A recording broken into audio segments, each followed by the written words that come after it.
Hey folks, this Raw, this was a very interesting Raw. Since it's not far away from Stamford, Connecticut, the home base for the WWE, I had a feeling they really wanted to pull out all the stops. They knew they were going to have a hot crowd because the people in that area love wrestling. And this show was a reflection of that. They were really catering to this particular crowd. And I know there's always points where there's certain crowds you cater to, like in New York, to Chicago, to Philadelphia. But I had a feeling that they really wanted this Hartford crowd to really get something special. Does it mean they did a good job? You're about to find out from my humble point of view. And it's a very humble one. Seeing Stephanie come out was not 100% unexpected, but it was a pleasant surprise. To at least see her come out and talk about how she's a mother and she's the wife of the great God, Triple H. Getting that godlike, I was about to say it, it's not necessary. You already know what's going on. But let me put it to you like this. Seeing this segment was not 100% unexpected. You want to try and drum up more interest for Triple H doing something. We still don't know what he's really up to yet. Trying to put over Curtis Axel may be the key of this, but I don't think it is. There's got to be more to it. So seeing her and her daddy come out, trying to drum up some interest, and as much as many people don't like how Vince and Kenny McMahon is running his company, how he seems to be 100% out of touch, and his writing staff sucks. Him himself, he's a great manipulator of the crowd. Yes, this is a very strong home crowd, yes. But still, you can see that power he has to draw in the crowd and hold them in his hand and manipulate them. He got those people chanting like crazy for Triple H. Yeah, they were already interested in it as it was, but that is how well he could do it. And throughout the night, you saw this periodically, not 100% by him, but when God himself finally showed up and was talking with his voluptuously enhanced wife. And hearing that he can't wrestle and looked like he wanted to beat the shit out of a Vince and Kenny McMahon, you could hear in the background the crowd's interest in it. By the time Triple H leaves the stadium or leaves the arena, and you hear Stephanie say Paul, which years ago they would have just let Hunter go off, but now it's gone well beyond that. God's true name must be truly said, no longer just to Triple H. The Hunter Hearst Helmsley, it is truly finally time to hear God's true name, Paul Levesque, being uttered from his wonderful wife's lips, who pretty much has allowed the gods, oh no, I don't want to go that far, seeing how the holy semen has been spread across her. Sorry, I don't mean to be that graphic, but you can see how they're really letting a good chunk of his actual life in this. It's not a great chunk, but they want to show that they're interested in seeing what he's going to do with himself. I have no idea if this is about Curtis Axel, but we know that Curtis Axel was dealt with by John Cena later in the night. And I'm going to get this over with John Cena and Curtis Axel. Seeing that Curtis Axel was allowed to win the no disqualification match again by a countout, does that give him more cred? In a sense it does, because now, even though he hasn't won clean, it doesn't mean he has won totally dirty. There had been some type of situation that has allowed him to win. And it's good to see they're still pushing this. We know that he's going to have a wrestling match with Jericho on SmackDown. The question is, are they going to let him win clean off of Jericho? I doubt it, because of what's going on with Jericho. And I'm going to bring up this again, the match between him and Cena, when it comes to Ryback. I'm leaving it out purposely because I just want to talk about Curtis Axel. Now, seeing something else, seeing something that shocked me, seeing something that did not enrage me, but joyous, an Uso sighting on Raw. Yeah, seeing the Usos. New face paint. Of course, they probably done it on the other shows, but seeing it on the A show is important. It makes no difference how many times they done it on the B show, which they don't. The C show, which they probably did. The D and the E shows, it makes no difference. The general population sees Raw. They see some of the other shows, but Raw is primarily the one they see. And seeing the Usos go up against the primetime players and win? Shit! How long has it been since they've been on Raw? Nearly at least a year? Almost a year? How long has it been since they had a win on an A or B show? At least a year and a half? And they get a win? I'm going to myself, I thought, oh my goodness, who did they pay off or whose dick did they suck? I don't mean to be nasty about it, but I said it in a video specifically about the Usos. They did something to piss someone off because they should have been pushed a long time ago. It doesn't matter if they're good enough to do the job or not. Everybody else has been pushed but them. They've had a few chances to get near the titles, but they've always been stopped. Seeing them have a win on Raw was shocking. And I'm sure the Off the Rope Show and Off the Rope Show Central and the Sleg Daddy's going to be doing his Uso dance. I hope he does. And he probably will have some paint on his face. And I will be connecting this video there if it's allowed. If it's not, cool, it's alright. But you know what? I won't blame him for dancing because if I could dance with this bad leg of mine, I would. Sweet to see them win. Does that mean they're going to get the championship? I have no idea and probably won't. But still, it's good to see them. The next thing I'm going to talk about is the match I really didn't care about. Two matches I didn't care about. Big E versus ADR. This makes their fourth match, and ADR wins. Now it's tied 2-2. I don't care.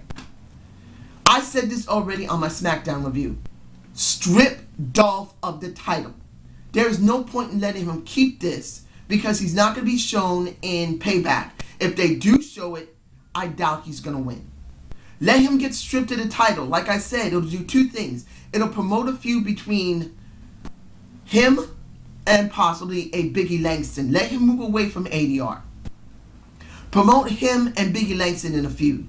Let him turn face and he'll get more interest as he goes up in the ranks. Then you got Teddy Long and Booker T. Booker T is still recovering from his, I believe it was a infection in his elbow, and he had to have surgery, and he can't probably function because it's pretty bad. Let this happen so when Booker T comes back, that'll give us a good reason because he can say, hey, you stripped Dolph of the title, you did not refer to me. That would be good. But since they're not doing it, I'm totally uninvested. I'm bored. I don't care. Next one I'm not invested in, and one of the two people that was in this I like. Sheamus and Cody Rhodes. I didn't even watch the match. I knew Cody wasn't going to win. I saw the opening of the match, and I saw the ending of the match, and it ended exactly as I thought. Cody jobs. Seeing Damian out there did not save the segment. Didn't. I like Damian a lot more than Cody. Doesn't mean I don't like Cody. But honestly, there's nothing there. Zero interest. I don't care. I wish they would promote more of a Damien Sandow in his show, which I hope they will, but nothing there. Now here's another thing I'm not totally interested in. The contract signing between a Jericho and a CM Punk as Paul Heyman as the proxy to sign for him. Do I have interest in this? No. I think they should have done this at Money in the Bank. It's too soon. Do I have interest in seeing another CM Punk and Jericho feud? No, because this rehashes the best in the world. And they did that a year and a half ago when it came to CM Punk getting screwed over by a Jericho using his family. That's when he was still a face. Jericho is the face now, and Punk is supposed to still be the heel. I don't see any interest. So I don't have any interest. Unless it's something really interesting, it isn't. And shoving the contract down Paul's pants doesn't interest me. What is also, something that is a bit interesting is Bradley, if I'm pronouncing the name, Bradley Wyatt. Now he used to be known as Husky Harris and several other names. Part of the Wyndham family. part of the Blackjack Mulligan family. He is the grandson of Blackjack Mulligan. I remember Blackjack. He was a cool guy. The way he wrestled, he was like a monster back then. Seeing they're really pushing him with a couple of other people and the Wyatt family is actually quite interesting. I didn't bring it up before because I really haven't watched NXT and FCW, so I didn't really know much about it. I did see a little bit of Bradley Wyatt's work, and it looks like he could really get over this time around. Putting him in this type of character may really get him over. But he could have made it in Husky Harriet as well, but they didn't push him. Now it seems they're pushing him, which I'm happy about. I'm not worried if it's too late or not. Pushing him where he is a third generation star is good. Now, what is a kind of a clusterfuck, but it's still good, is the situation between Fandango, Wade, and The Miz. Fandango going up against Khali. Not really much interest there. I see that Summer Rae's been practicing her dancing a little bit, which is good. Is she still a better dancer? No. But she's still a hot-looking woman that still is on the shoulder of a man. Seeing that Wade Barrett knocks The Miz out when Fandango leaves the ring because he didn't want to deal with Khali anymore was okay. Seeing that Wade loses to The Miz, I don't feel was the right thing to do. The Miz should have jobbed there. But the thing is that Fandango is being included in this, so I still believe that Payback is going to be a triple threat for that title. Is that great? No, but at least it's something a little different. When was the last time we had a triple threat for the Intercontinental Championship? I'm not sure anymore. It could be maybe 6 to a year ago, maybe, or longer. I don't remember. But at least it's something that we haven't seen. Now, I wish to say that finally they're giving Kofi some time off, which he deserves it after being driven 3 times through the table by a Ryback. Kofi's been around a long time and he needs a break.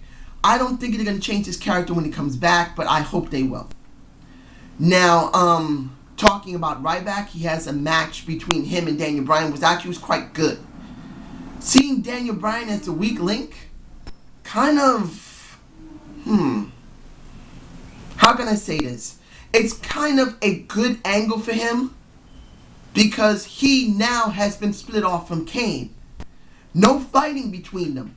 Like I said Kane, hang on a minute. Yeah. I had to check one of my cats. She almost tripped. But seeing Kane break off from Daniel Bryan but not fighting him because he hates him shows, like I said, I thought they were going to break Daniel Bryan and Kane apart without a real fight. And this is it. This is exactly as I said. Now the match between him and Ryback was very good. Now I couldn't mention about what happened with The Shield and what happened with Hell No and Orton. I'm going to do that later. I'm doing these out of order for a main reason because I just don't believe that this is the most important thing here. Continuity is important for the storylines that's going on in the show. But in this case, focusing on Daniel Bryan, even though he lost this match, really makes me feel that out of the 2 guys that's being pushed here, Daniel Bryan and Ryback, Daniel Bryan's being the more stronger talent. I know that Payback's supposed to be a very strong thing right now, but after hearing what the Off the Rope Show Central said, that they have no clear idea what to do with Ryback or with Cena, makes me realize the person that has the most potential between those 3 is Daniel Bryan, because at least they're doing something with him. Now, Cena stops Ryback from driving Daniel Bryan by Ryback a second time through a table. And this leads into how can I say this? This match between Axel and Cena was only about Cena showing his weakness. Do I believe it? No. I don't buy it. But at least they're doing their best to try and drum it up for Payback. Like I said earlier, it's good to see that Axel gets a win. He needs it. But this really doesn't put Ryback over in my perspective, because Ryback still is a chicken shit heel. And he doesn't need to be. He could have just destroyed Cena months ago. Now, I just don't see it. So I'm going to do the Hell No and the Shield with the Orton. Short, sweet and to the point, Shield win, and Daniel Bryan's the one who jobs. That's the reason for the match between him and Ryback. Is it good to see something different? Yeah. There's segments in the back wall, right? And I wasn't too bored with it. And this is not all about Randy Orton, which is good. Randy tried to put over Daniel Bryan the best way he can. So like I said, this is all about Bryan in this perspective. So it's a good thing. Now I'm moving on to my baby Naomi, the Funkadactyl with the Cameron and the Caitlyn versus the Bellas and AJ. What does this really promote? I don't know anymore. This is just disjointed. I still love my Naomi. She's just so damn hot and beautiful. She was the one who looked like they had the most interest while they were yelling and screaming. And I must say that at least for once, the Bellas used different moves this time. As much as there's at least a couple of subscribers that I know that say the Bellas do more work than you see, you can say that on the C show, the D show, the E show. But when it comes to the A or B show, they don't do that. And you must show that on the main shows instead of the smaller shows to show they have more versatility. As much as they could be way better talents than anybody that was in that ring, if they don't show it on the main shows, what's the point? If they have the same orders to do something on the other shows, but they show it there, but then they don't show it on the main shows, it makes no difference how great they are. They must show it on the main shows, or it means nothing. So I can give them credit where credit is due. They at least attacked Naomi's arm instead of doing as they did before. And one of the Bellas jobbed for Caitlyn, which is supposed to promote something for AJ going with Caitlyn. I still believe this is still going for the Bellas. They talked about the Secret Admirer again, which is obvious got to be the Bellas. And I'm going to move on from there. Now, let's see. Anything else I'm forgetting here?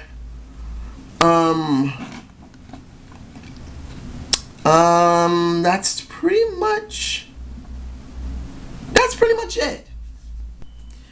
If it seemed a little confusing with my show, I'm sorry. I'm just trying something different. I know I usually don't always do them in order, but in this case, because Daniel Bryan's the one that's being pushed the most from this show, it's not Ryback. No. The Shield, they're being pushed, but not as much. Hell No is not being pushed as much. Orton is not being pushed as much. Seeing the Usos win was great. But the one that seems to stand out the most to me is Daniel Bryan. So how do I rate this show? I would give this a B for the simple reason that even though they're still trying to push Triple H and not knowing what direction is going in yet, that was good. Seeing the Usos win, for me, was great. Uso! Yeah, baby. Seeing Axel win and is still being pushed, yes. But seeing Daniel Bryan, who they really never really did much with, who had been buried for a long time, given a bad gimmick, really had no interest, that is being pushed like this is actually quite good. So I give this a B under that situation only. So I hope you enjoyed the Zane View. Subscribe and comment to my channel, ladies and gentlemen. And if I did sound quite confusing, I'm very sorry. I just wanted to do something a little different and make it very clear that one talent is being pushed a lot more than normal, than anyone. Does this mean it's great? No, but it's good. And that's something that should be at least considered in this review. Have a good day.